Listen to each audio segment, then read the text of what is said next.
You ever feel like you're just uh, trying to piece together a puzzle, but with way, way too many pieces? Hmm. You're digging through articles, maybe research, your own notes, just trying to get a handle on something important. It just feels, well, overwhelming. Yeah, totally. Like you're spending all this time and maybe still not quite seeing the big picture. Exactly.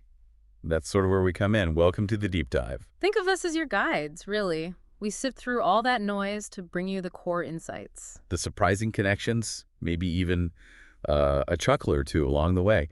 And today, this deep dive is focused just for you. We're embarking on a really fascinating exploration. It's into something that quietly dictates so much of our lives, our own individual sense of time. Right. We'll be drawing quite a bit from Philip Zimbardo's book, The Time Paradox, to understand how our perspectives on, the past, the present, and the future profoundly shape the choices we make. And the experiences we have, yeah.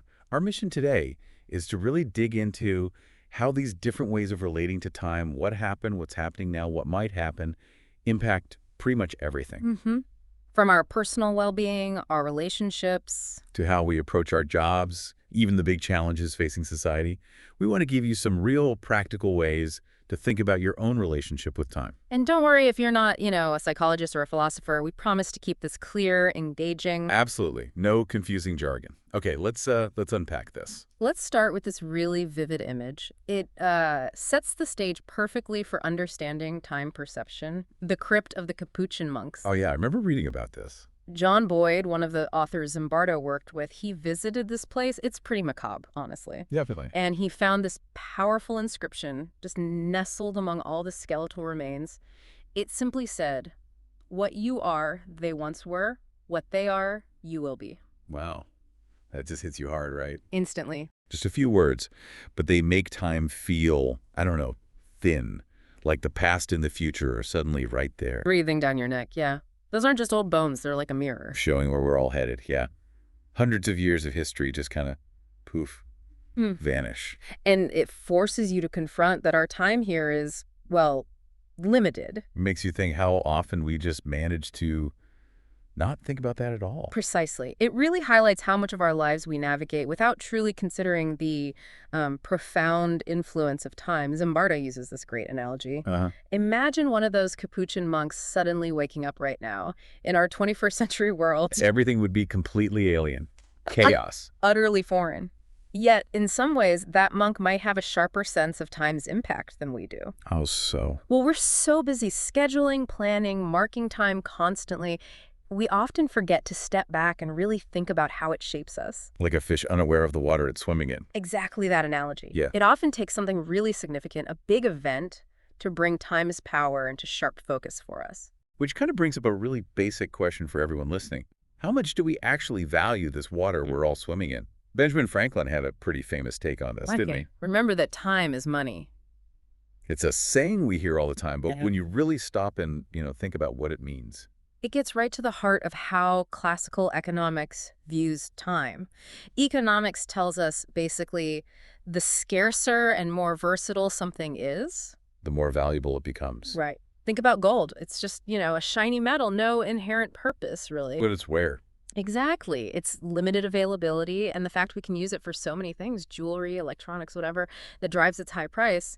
Time, you could argue, is even more limited. And definitely more universally useful. Yeah. We all get the same 24 hours every single day, not a second more. And we use it for absolutely everything. Okay, so if time is this incredibly valuable, scarce thing, like universal gold, here's the kicker. Why don't we treat it like we treat our money? That's the paradox Zimbardo really points out. If someone you barely knew asked you to invest your hard-earned cash in some, questionable business idea, you'd think twice. Yeah. You'd weigh the risks, the rewards, probably say no if it looked dodgy. Right. But what if that same person, maybe an annoying acquaintance, invites you to dinner? Chances are you wouldn't apply that same rigorous cost-benefit analysis, would you, even if you'd rather be doing something else? Guilty as charged. You might just sacrifice an hour or two of your precious time, maybe feel a bit resentful later. On something you didn't really value. We often place a much, much lower value on our time compared to our actual money. It's so true. I can totally picture myself saying yes out of politeness, even when I know I'd be happier, reading a book. It really highlights this strange disconnect. Mm-hmm. Okay, so we often don't treat our time like the incredibly valuable thing it is. But how does our individual way of thinking about time actually influence what we do, like in the moment? The book explores this really powerful piece of research, the Good Samaritan study. It dramatically illustrates this point. Okay, tell me about it. Researchers looked at seminary students, right? People studying to be religious leaders. They were on their way to give a speech. Huh? Some were told they had plenty of time. Others were deliberately made to believe they were running late. Okay, classic experimental setup. And on their path, they encountered someone who seemed to be in distress, slumped in a doorway, moaning. Oh, wow. Okay, that's a real test. You'd hope that people, especially future ministers or priests, would stop and help, wouldn't you? Absolutely. And for the students who thought they had plenty of time, a good number did stop. It aligns with their values, right? Helping others. Makes sense. However, the findings for those who thought they were late were, well, pretty shocking. How shocking. A full 90% of them walked right by, didn't stop. 90%. Just walk past someone seemingly in distress. Yep. Their future-oriented mindset that focused on not being late for their appointment, it completely overshadowed their immediate compassion, the chance to help someone right there in front of them. Wow, that's really powerful and honestly a little unsettling. It is. It's a stark reminder that sometimes our focus on what's coming next can literally blind us to the needs of the present. So even something relatively minor, like being on time, Yeah. can override our immediate reactions, maybe even our core values. Mm-hmm. Okay, so where do these different ways of thinking about time even come from? How do we develop these leanings toward the past, present, or future? It's a really interesting mix, actually. Personal experiences, societal influences. Zimbardo shares his own upbringing as an example. Okay. He grew up in a close-knit Italian family, limited educational opportunities. The emphasis was often very much on the present, enjoy today, you know? Carpe diem, sort of. Kind of. But then his elementary school teachers, they were very dedicated and actively worked to instill a future orientation. By stressing hard work, the importance of being able to wait for rewards, delayed gratification as the path to success later on. That really resonates. I think a lot of us had those figures, teachers, parents, mentors, pushing us to think beyond the immediate. It's fascinating how that early environment shapes us. You mentioned your father earlier had a shift. Yes, my father. He spent years diligently working, very future-focused, aiming for security. Then, in middle age, he had this sort of awakening. He realized he'd become really resistant to spontaneity, so he decided to intentionally build in a little bit of that present-oriented approach every day. A little bit. He called it having a little midlife crisis each day. Huh. I like that. His way of preventing a bigger one later, he said. It's a good reminder, isn't it? Focusing only on some distant future can mean missing out right now. That's actually really insightful. A little daily nudge against being totally future-focused. Yeah. It also connects with your own early research, too, right? You mentioned looking into some pretty extreme behaviors. Indeed. My early work explored what might drive acts that seem completely irrational, like suicide bombing. My hypothesis was that an individual's personal understanding of time, their place within it, could be critical. That's a heavy topic. It is. And interestingly, I found mainstream psychology had largely avoided exploring beliefs about the distant future. Why? Because they're so strongly linked to religious beliefs, which was often seen as sort of off limits for purely scientific inquiry back then. But ultimately, my work really reinforced and built on Phil's ideas about the power of time perspective. So it's not just our individual stuff. There's also this bigger historical shift that shaped how we think about time. You mentioned the move from event time to clock time. That transition had a massive, profound impact on society. Think about, say, Abdul the shoemaker. If he needed more money for his daughter's wedding... You just make more shoes. Exactly. Make and sell more shoes. Simple. Now, contrast that with Edward, a factory worker in the industrial age. Making more shoes or widgets or whatever didn't automatically mean he earned more. To boost his income, Edward had to sell more of his time. He had to work overtime. Right. His life became dictated by the factory whistle, the clock on the wall. Time itself became the commodity. The foundation of everything. Social life, economic life. Shops opened at precise hours. Church services ran on schedules, train timetables. Even leisure, like afternoon tea, had its designated slot. Edward wasn't selling his finished product like Abdul. He was selling his hours. Exactly. Efficiency wasn't necessarily his main goal, just filling the time he was contracted for was. For Edward, time truly became money in a way it hadn't been before. That's a really clear way to show that shift. And it makes you think how deeply ingrained this clock time mentality is today. Even our stories reflect it, don't they? You mentioned Cinderella. Exactly. The story of Cinderella, in all its forms across cultures and centuries, often reinforces these societal values about time. Like the Disney version. Yeah, the Disney version really hammers home the importance of punctuality. Yeah. When she stays out past midnight. Poof. It all disappears. The dress, the carriage, the must. Gone. Magic vanishes. Her beautiful gown turns to rags. The helpers become ordinary creatures. The carriage is just a pumpkin again. So the story subtly teaches us. Yeah. Pay attention to the clock. Don't get too lost in the fun of the moment. Or you'll face the consequences. Be mindful of time. Don't get too caught up in present pleasures. It's crucial. So, from ancient inscriptions on bones to beloved fairy tales, how we see time is this constant theme. Okay, let's fast forward to right now, our modern hyper-connected world. Many of us feel that constant time crunch, right? Always rushed. How does our antique physiology, as the book calls it, even cope with these modern pressures? It's a really valid concern. We're just bombarded, aren't we? Demands from tech, overflowing inboxes, endless info streams. Constantly. Yet despite this antique physiology, our brains really evolved in a very different world. We have this remarkable capacity to adapt. How so? We can mentally project ourselves into the future. We can imagine the results of what we're doing now. And we can draw on our past experiences to inform today's choices. And we have some conscious control over that. We do, a degree of conscious control over anticipating and learning. So, while modern life throws unique time challenges at us, our brains are actually surprisingly well-equipped to navigate them. Okay, that's somewhat reassuring. So it seems like understanding our own tendencies, whether we lean more past, present, or future, that's really key. How can we even start to figure out our own time perspective? The book gives us a helpful framework. It helps understand our attitudes towards these different time orientations. For example, a past positive perspective. Okay, what's that? That's characterized by those warm, nostalgic feelings you get from familiar childhood memories. Think about specific sights or sounds or smells. Oh yeah, like the smell of grandma's baking or hearing an old song. Yeah. It just floods you with good feelings instantly. Exactly. But obviously, the past isn't always sunshine and roses for everyone. Right. There's the flip side. Indeed. There's also a past negative perspective. This reflects negative feelings, negative attitudes towards things that happened in the past. So maybe actual bad experiences or just how you interpret them now. Both. It could stem from genuinely negative events or from a current negative spin on things that might have even felt neutral at the time. And this is really important. While we can't change what happened, we can change how we think and feel about it now. Absolutely. We have the power to reframe those past events. That's a really crucial point. Our interpretation shapes how the past affects us today. Now, what about the present? The book talks about a present fatalistic perspective.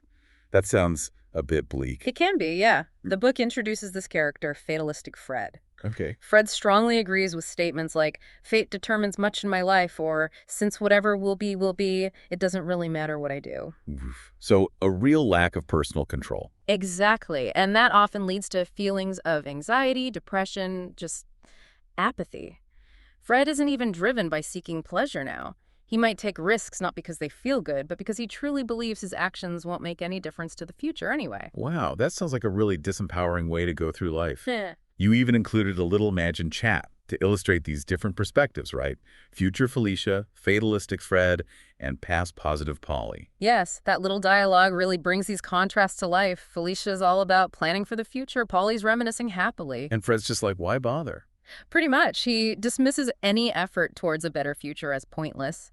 It really highlights how drastically these different time perspectives can color our approach to even simple things like taking care of our health or cherishing memories. It makes those abstract ideas much more concrete, yeah. You also share a very powerful personal story about Edie Eger and her experiences in Auschwitz. That must have been incredibly moving to hear. Edie's story is just remarkable, a testament to human resilience and the sheer power of how we choose to frame our past. She went through unimaginable horrors. Unimaginable, witnessed her mother's death, constant danger in Auschwitz, yet she survived partly by focusing intensely on the hope of a better future. How did she do that? vividly imagining reuniting with her brothers, regaining her health. And amazingly, after the war, she actively worked to reframe those horrific experiences, Reframe Auschwitz. How? choosing to see them as a time where she learned invaluable life lessons, developed incredible inner strengths. Her ability to transform that deeply negative past into a source of power, a motivation to help others. It's truly inspiring. Wow. It just underscores that we have agency. We can choose how we interpret even the most painful events. That's an incredibly powerful example. The book even has a little "who was I" test Yeah. to help us reflect on our own past. Yes, it's a straightforward exercise. Just prompts you to think about key experiences, key relationships from your past. And then Then there's a worksheet on reconstructing a positive past. It encourages you to revisit events tied to negative emotions and consciously try to reframe them more positively. So not denying what happened, but Exactly, not denying, but gaining control over how those past events influence your present and future. Letting go doesn't always mean forgetting. It means making peace, finding a more constructive way to remember. that sounds like a really valuable tool, taking charge of our own stories. So while a negative past can hold us back, a positive relationship with our past can actually be really beneficial, right? Absolutely. A positive past gives us that sense of continuity, a strong sense of who we are, where we came from. A foundation. Right, and it's a source of happiness. Just like dwelling on bad memories brings bad feelings, recalling positive ones brings positive feelings. As the Roman poet Martial said, to be able to enjoy one's past life is to live twice. I like that. Live twice. Plus, research shows positive past experiences can influence our ability to set and achieve future goals and strengthen our connection to family traditions, cultural heritage. That makes perfect sense. Feeling connected to our roots gives us a solid base for looking ahead. Now, shifting back to the present, what factors tend to make someone more present-oriented? Several things can push us towards a present focus.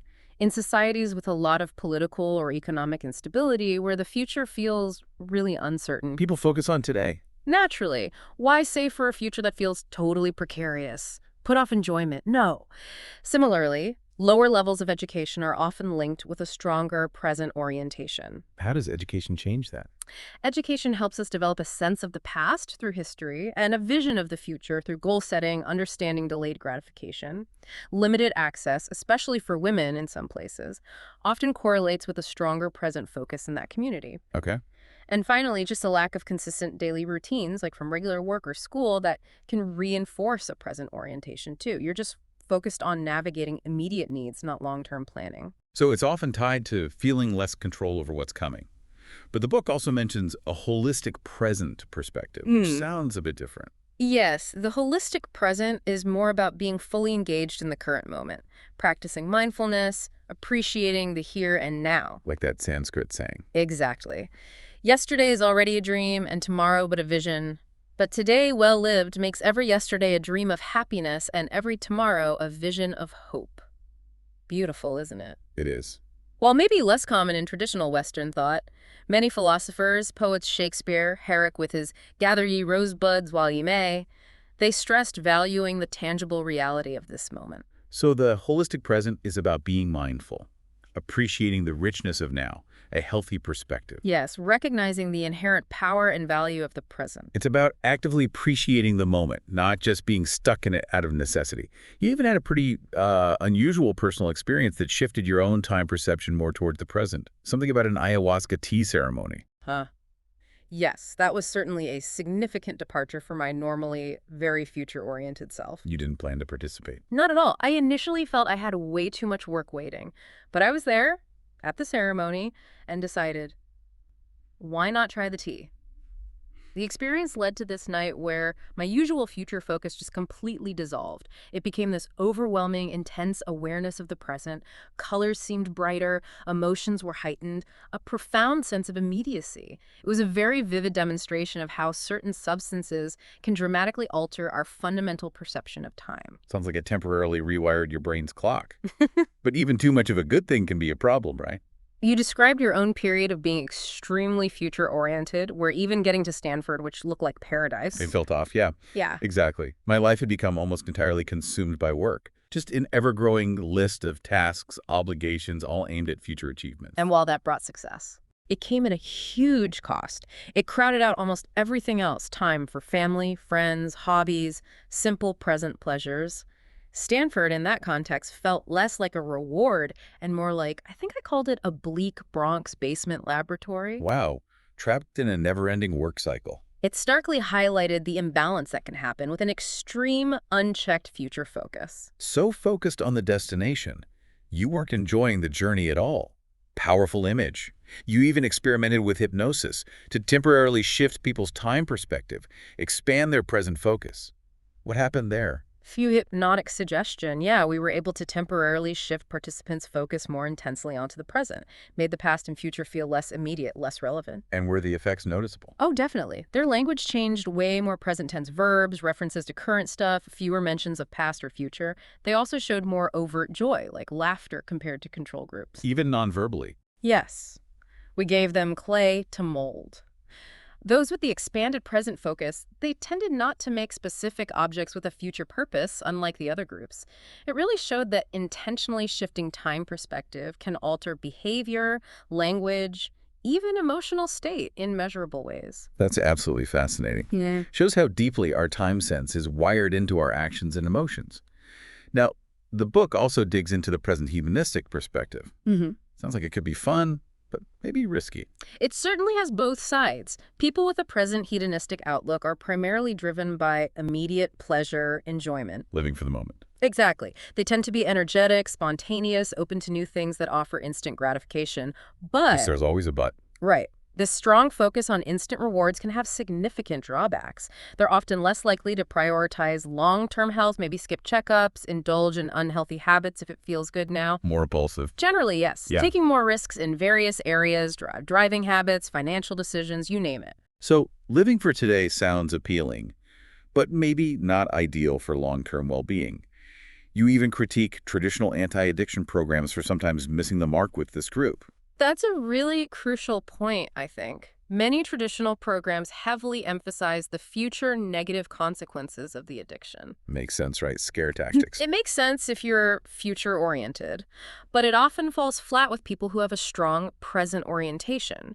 They're motivated by immediate rewards, less worried about distant negative outcomes. So the warnings just don't land. Often not effectively.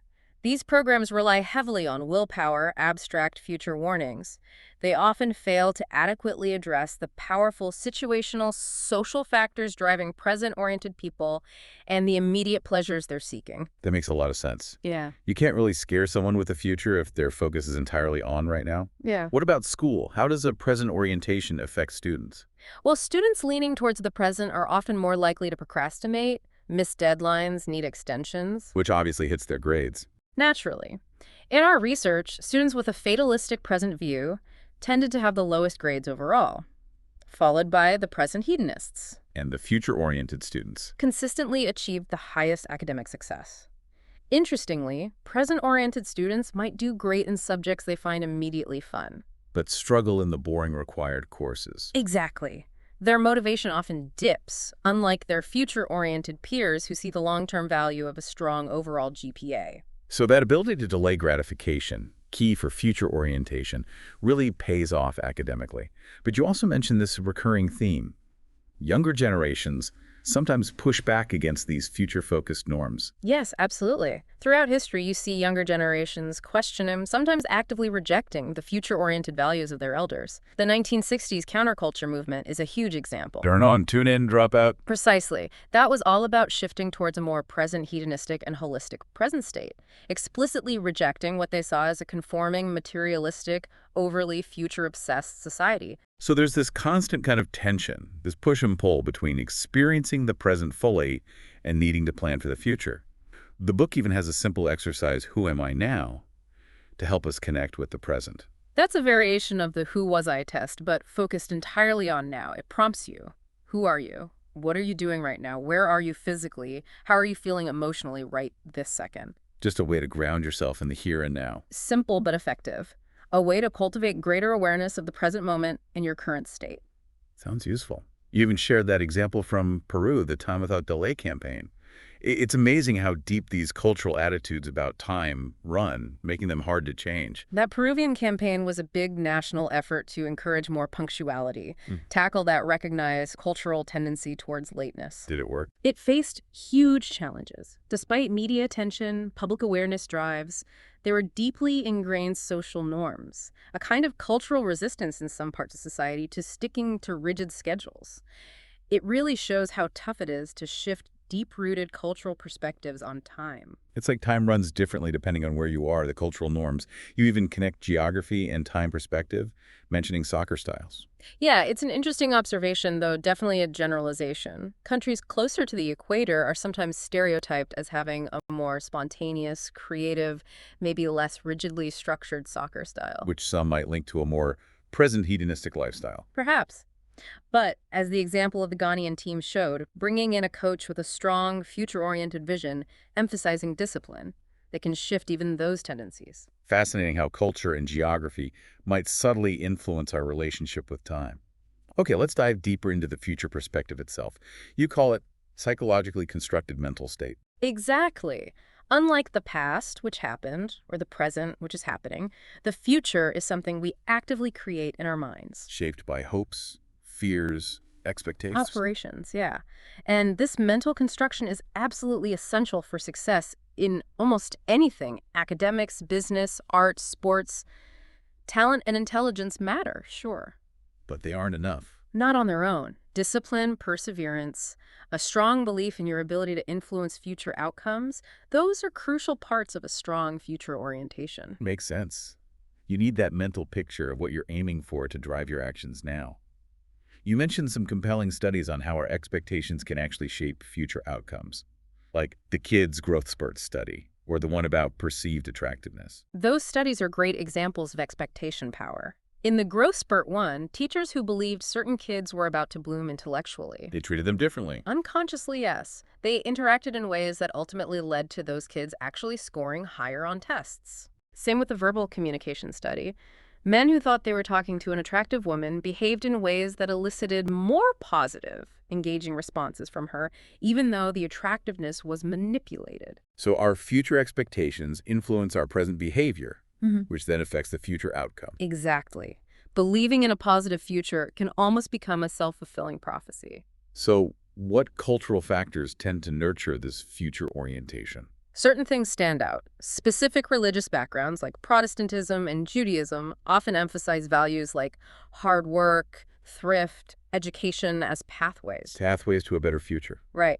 Education itself is hugely powerful in cultivating a future perspective. It teaches delayed gratification, goal setting, abstract thinking. And even hardship. Sometimes, yes. Overcoming significant personal hardship can forge a stronger future orientation. Look at Lance Armstrong. His battle with cancer seemed to fuel his intense determination in cycling. It's like facing a huge challenge can really sharpen your focus on what you want to achieve next. So what are the main benefits of a strong future time perspective? The benefits are pretty numerous. Future-oriented folks tend to have healthier habits. They're generally more successful in careers and school, often show greater emotional stability, predictability. They plan ahead. More likely to, yes. Mm. Regular health checkups, long-term financial investments, pursuing career development. That puzzle-solving study under hypnosis also showed how effective a future mindset is for complex challenges. Sounds like the recipe for success in many ways. But like anything, too much of a good thing. What are the downsides of being too future-focused? Absolutely. Overdoing the future focus can lead to that time press or time crunch feeling, constantly rushed, never enough time. Been there. This can lead to neglecting leisure, hobbies, even important relationships with family and friends. In extreme cases, it can even hurt intimacy in relationships, contributing to those low-sex marriages sometimes mentioned. The relentless pursuit of future goals can mean sacrificing present joy and connection. Unfortunately, yes. It can come at the expense of enjoying the moment and nurturing meaningful bonds. It's that workaholic trap, chasing the next thing and forgetting to live now. You also explore a really extreme version of future orientation suicide terrorism. That's incredibly difficult territory. It is, and very sensitive. Our research suggests that a strong belief in a transcendental future, a conviction in an afterlife with rewards for their actions, can be a major motivator for those engaging in suicide bombing. So this intense belief overrides survival instincts. It can, yes. Overrides the fundamental survival instinct, the value they might otherwise place on their current life. It's a psychological profile, often different from typical suicidal individuals who usually feel hopeless about the future. But here, it's the promise of an idealized future afterlife. Exactly. That powerful promise, often combined with strong cultural and social reinforcement, can be a potent driving force. So not necessarily rejecting the future, but embracing a very specific, maybe otherworldly one. But you also mentioned the idea of an unbearable present as another factor. Yes, for some, the motivation might also come from a deeply negative, intolerable present, a strong sense of present fatalism, overwhelmingly negative past experiences. So suicide bombing becomes an escape. Perceived as a desperate escape from an unbearable present, even if it's towards a perceived better future in the afterlife. There's also the controversial rational strategy view, seeing it as a calculated act with political goals, though that often clashes with our basic human value of life. Clearly, very complex, multiple layers. This strong belief in an afterlife, that transcendental future, seems key in shaping present behavior and coping with hardship. Absolutely. Like Marx said, religion can be the opium of the people, offering solace and hope against oppression. Doris Kearns Goodwin noted how the promise of a better future in America helped early immigrants endure immense challenges. Even secular groups promote long-term thinking. Right, like the Long Now Foundation, aiming for long-term future thinking, responsibility to future generations. Understanding these different time perspectives is crucial for tackling global issues like the war on terrorism, where conflicting future views are often central. So maybe moderating extreme transcendental beliefs involves offering real hope and opportunity in the near future. That could be part of a strategy, yes, offering tangible hope. It all seems to circle back to how we perceive and value time, present, past, future, even afterlife. Mm. Okay, shifting gears slightly, the book also gets into the biology of time, our internal clocks. Yes, our bodies have these incredibly intricate timekeeping mechanisms. The main one is in the brain, the suprachiasmatic nucleus, or SCN. The brain's master clock. Basically, yeah, it regulates our circadian rhythms, those roughly 24-hour cycles for sleep, wakefulness, lots of other bodily functions. Interestingly, our natural internal clock is actually a bit longer than 24 hours. Really? How much longer? Closer to 24 hours and 11 minutes on average. Other brain areas are key too. The cerebellum helps time our movements. The prefrontal cortex is vital for thinking, planning for the future. So we're biologically wired for time. You also link emotions and thinking to time. Essentially, yeah. Our emotions tend to be very rooted in the present. There are immediate reactions to what's happening now. Thinking, on the other hand, is often more geared towards the future. Planning, anticipating. Imagining outcomes, making plans, anticipating what might happen next. This constant dance between present emotional responses and future cognitive preparation is fundamental to daily life. Makes sense, the immediate rush of emotion versus the more deliberate planning of thought. What about the connection between time perception and mental illness? You mentioned Frederick Milde's work. Milges found that people with mental health challenges often show consistent, identifiable misinterpretations of time. How so? Altered perceptions, time feeling too fast, too slow, boundaries blurring between past, present, future memory. These can underlie certain beliefs and behaviors in different conditions. Someone struggling to separate past and future might genuinely believe they can predict events, for example. Understanding those distorted time views gives insights into the illness itself. Exactly. Valuable insights. It adds another layer of complexity. You even use Las Vegas gambling as a prime example of an environment built to manipulate our time sense, push us towards present hedonism. Absolutely. Casinos are meticulously designed for that. They deliberately remove cues that help us track time. No clocks on the walls. Right. Constant temperature and lighting, no matter the time outside. Endless, lively distractions keeping you focused on the immediate thrill of the game. With very little reminding you of future responsibilities or consequences. Exactly. Keep you locked in the present moment, focused only on the next bet. It's all about that immediate rush. You also shared Frederick Milges' own story, his illness and race against time to finish his book. That must have dramatically shifted his time perspective. It did, profoundly. Facing a limited future from diabetes and kidney failure, his priorities, his sense of time, they shifted intensely. His burning desire to finish his book before time ran out became this incredibly powerful drive. Shows how a constrained future really changes present focus. Dramatically alters what we focus on right now. It's a stark reminder of time's preciousness when you face its limits. The book also discusses the famous marshmallow experiment and its long-term implications. Now, it's one many people know. Ah, yes, the marshmallow test. Kids choosing between one treat now or two later if they wait. It gave fascinating insights into self-control, future orientation development. And the long-term results were surprising. Years later, the kids who could delay gratification back then tended to show better emotional and social skills. And remarkably, they scored significantly higher on their SATs. Wow. Just from waiting for a marshmallow at age 4. That ability to delay gratification turned out to be a surprisingly strong predictor of later success in many areas. Amazing. You also mentioned Laura Carstenson's findings, how a constrained future shifts priorities towards present emotional satisfaction, especially later in life, or facing terminal illness. Carstenson's research shows when we sense our future is limited, we naturally tend to shift focus. We prioritize maximizing positive emotions, positive experiences now. Influencing choices. Yeah, how we spend our time, the relationships we prioritize. It's a natural, maybe wise response to a finite horizon. Making the most of the time left, focusing on present joy and meaning. You even share that tragic story of the gunman seeking officer-assisted suicide, illustrating a total loss of hope for any positive future. That was a very stark, tragic example. A time perspective completely broken down. No value seen in fixing the past, finding joy now, or hoping for any positive future. Just wanting escape from a present and future perceived as unbearable. It really underscores how critical hope and a sense of a meaningful future are for our well-being. Critically important. It's a sobering reminder of what happens when future orientation just vanishes. The book also challenges some conventional wisdom, pointing out many choices are driven more by liking in the present than by rational long-term analysis. That's absolutely right. Often our decisions aren't purely logical.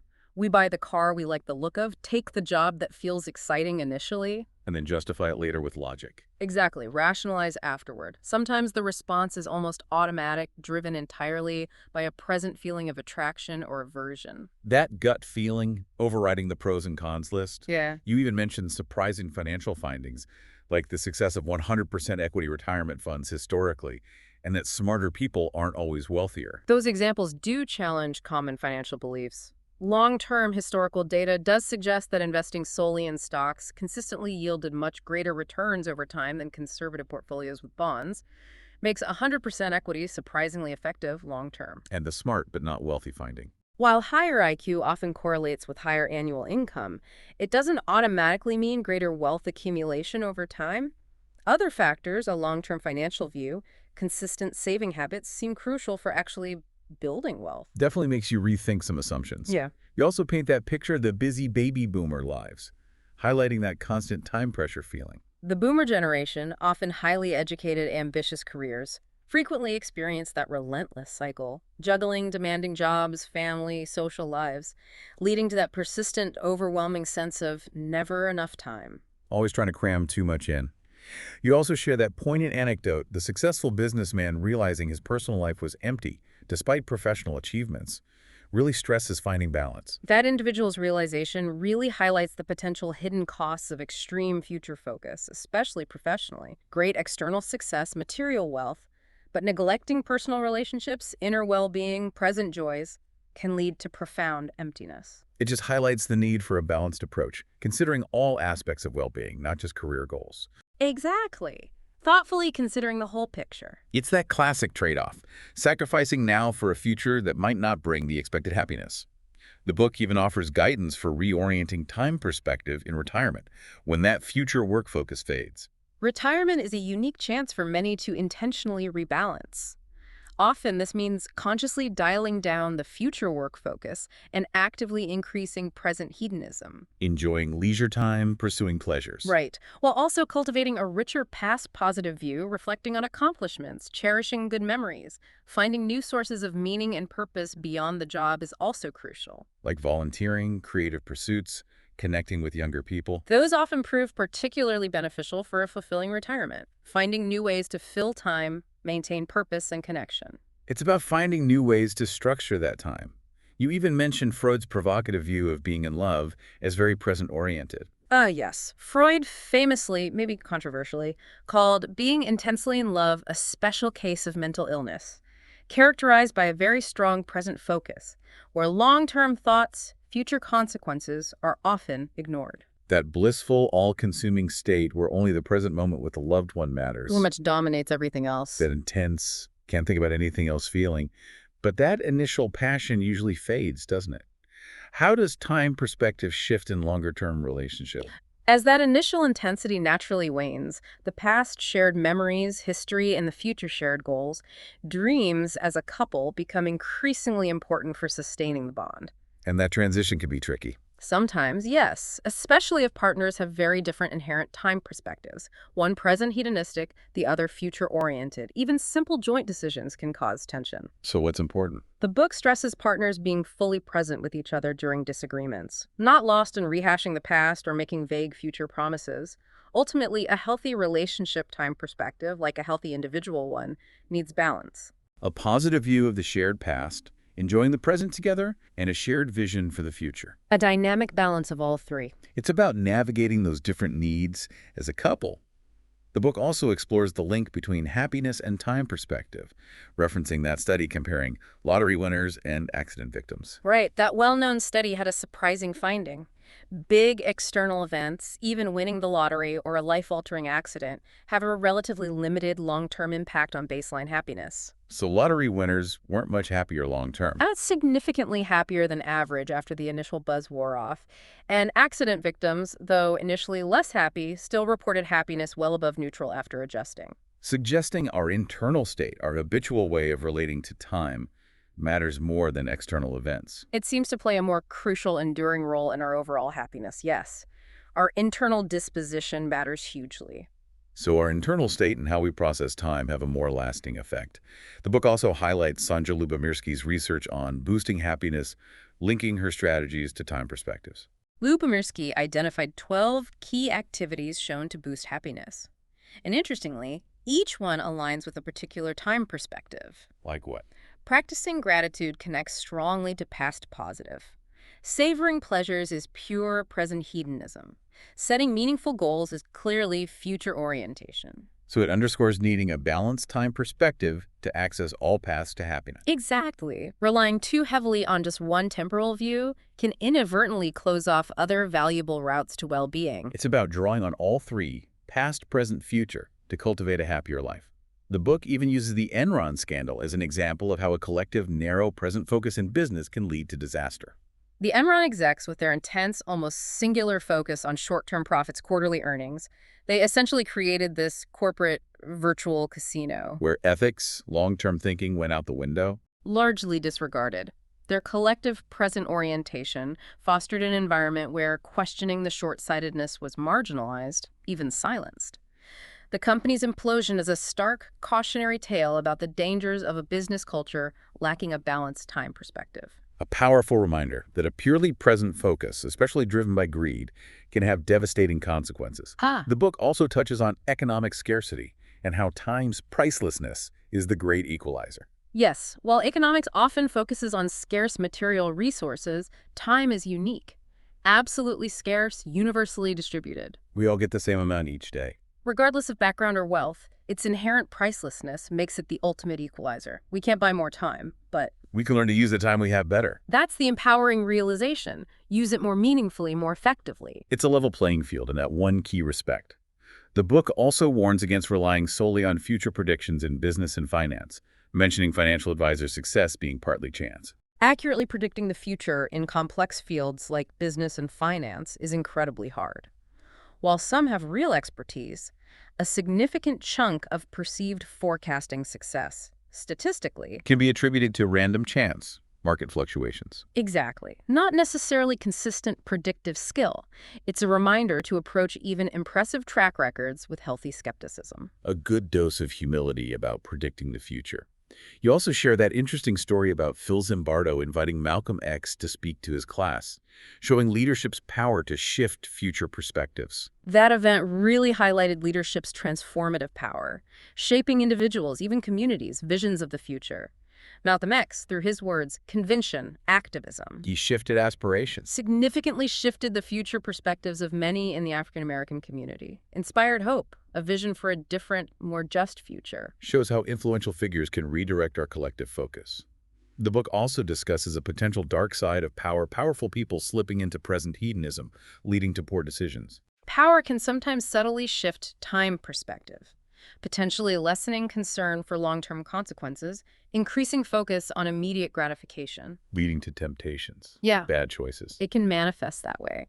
Greater susceptibility to temptation, poor long-term decisions. Some evolutionary psych perspectives suggest roots in basic drives, but unchecked, it can harm leadership, responsibility, ethics. A sobering reminder that even the powerful are susceptible to the present moment's allure. The book also explores the paradox of inventions meant to save time, but sometimes creating more pressure. Right.